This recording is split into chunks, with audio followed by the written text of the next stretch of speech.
ওকে, so অনেক সময় আমাদের দেখা যায় ওয়েবসাইটে আনইউজুয়াল কিছু ট্রাফিক থাকে বা এমন কিছু ট্রাফিক থাকতেছে যারা আসলে নর্মাল ভিজিটর না, বা উল্টাপাল্টা কাজ করার ট্রাই করতেছে, বা হ্যাক করার ট্রাই করতেছে, বা কোনো ফাইল ডাউনলোড করার ট্রাই করতেছে, বা ওয়েবসাইটের কোনো কন্টেন্ট সে নেওয়ার চেষ্টা করতেছে।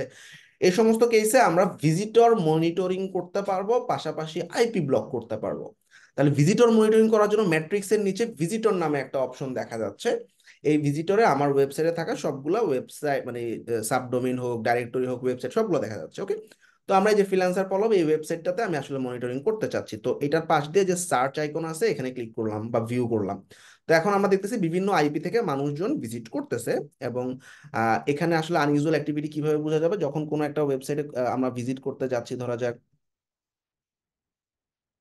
freelancerpallab.com, আমি চাচ্ছি এই ওয়েবসাইটে গিয়ে কোনো একটা ছবি ডাউনলোড করব, ঠিক আছে, বা কোনো একটা ফাইল ডাউনলোড করব, ঠিক আছে। এই একটা ছবি আছে, সেই ছবিটা আমি ডাউনলোড করার ট্রাই করতেছি। তো মনিটরিং এর মধ্যে সে দেখাবে যে সে কোথায় ছিল, কোন পেজে ছিল, কতক্ষণ ছিল, এবং ওই পেজের মধ্যে সে মানে কি করতেছিল।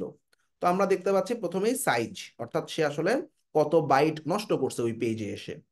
এর পাশাপাশি কোন ইউআরএল এ ছিল, এখানে যদি দেখা যায় কোনো ইমেজ বা কোনো একটা ফাইলে সে ঢুকেছিল, তার মানে ইমেজটা সে ডাউনলোড করতেছে।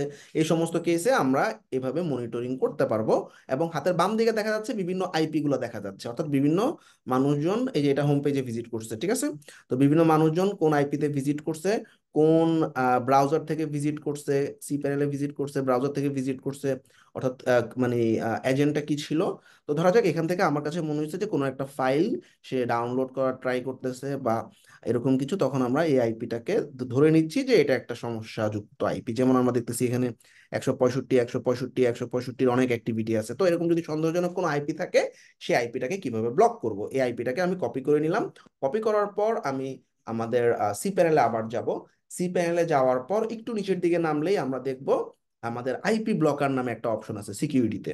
এই আইপি ব্লকারে যাব এবং ম্যানুয়ালি সেই আইপিটা বসাবো, বসায় অ্যাড করে দিব। তাহলে কি হবে, আমাদের সেই আইপিটা ব্লক হয়ে যাবে, অর্থাৎ সেই আইপি থেকে শেয়ার ওয়েবসাইটটাতে অ্যাক্সেস করতে পারবে না। তো এটা ম্যানুয়ালি আসলে রিয়েলি টাফ করা।